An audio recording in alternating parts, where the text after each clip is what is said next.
সদর সার্কেল ইয়াসির আরাফাত দুইজনে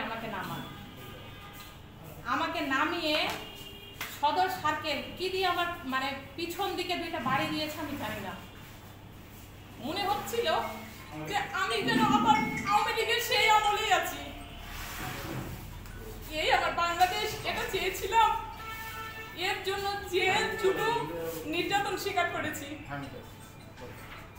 আমাকে যখন মারা হয় তখন মনে হচ্ছে আমি আরো একবার হতাশাগ্রস্ত হয়ে যাই।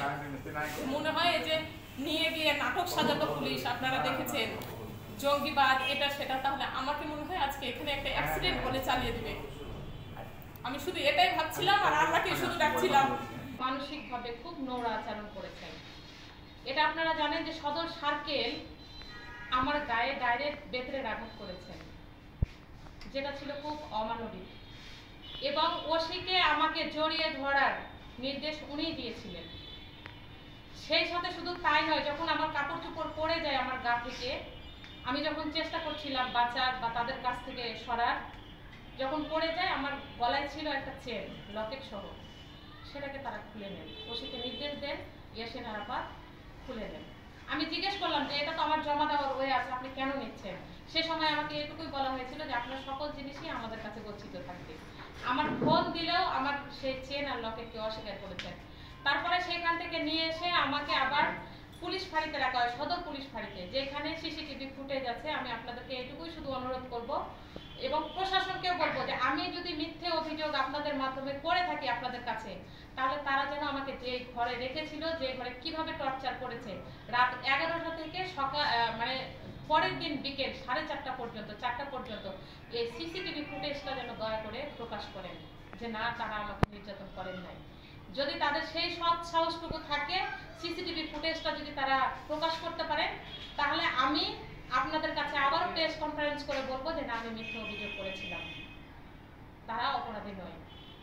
আমি শুধু এটুকুই বলবো যে আমার সাথে যা হয়েছে, খুব অসহায় নারীর মতো আমি শুধু সেদিন সহ্য করেছি। আমার পরিবার, আমি যখন 19 ঘন্টা আত্মগোপনে আমাকে রাখা হয়েছিল আইন শৃঙ্খলা বাহিনীর ক্যাপচারে, আমার পরিবার জানে না, আমি শুধু টেনশন করছিলাম। আমার মা অসুস্থ, আমার মা না জানি কি করে, হার্ট ফেল করে যদি মারা যায়, যে আমার মেয়েকে কোথায় নিয়ে গেল। আমাকে যেই মামলায় গ্রেপ্তার করা হয়েছিল সেই মামলাটা ছিল ভোরহাট থানার, কিন্তু আমাকে নিয়ে এসে রাখা হয়েছিল তাদের ঘৃণ উদ্দেশ্যের কারণে সদর পুলিশ ফাঁড়িতে। এটুকু আমি আপনাদেরকে আরো একবার পরিষ্কার করলাম। শুধু এই বিবেক দিয়েই আপনারা দেখবেন যে কেন আমাকে এখানে নিয়ে আসা হয়েছিল, কেন এত দূরে নিয়ে এসে আমাকে রাখা হলো, কেন 19 ঘন্টা পরে আমাকে পরের দিন কেন আদালত চত্বরে নিয়ে আসা হলো, কেন আমাকে সাথে সাথে মানে আদালতের মাধ্যমে জেল কারাগারে প্রেরণ করা হলো না। তাহলে তারা আমার সাথে কি করেছে কি করেনি এটা আপনারাও একটু বুঝতে পারবেন। আমি চাই, এটা হচ্ছে দুঃসময়ের শাসন শেষ হয়ে গেছে। আমি মনে করি অনেক জেল জুলুম সহ্য করেছি, দুঃশাসন শেষ করেছি, পতিত সরকারকে বিদায় করেছি। এটা হচ্ছে নতুন একটা বাংলাদেশ।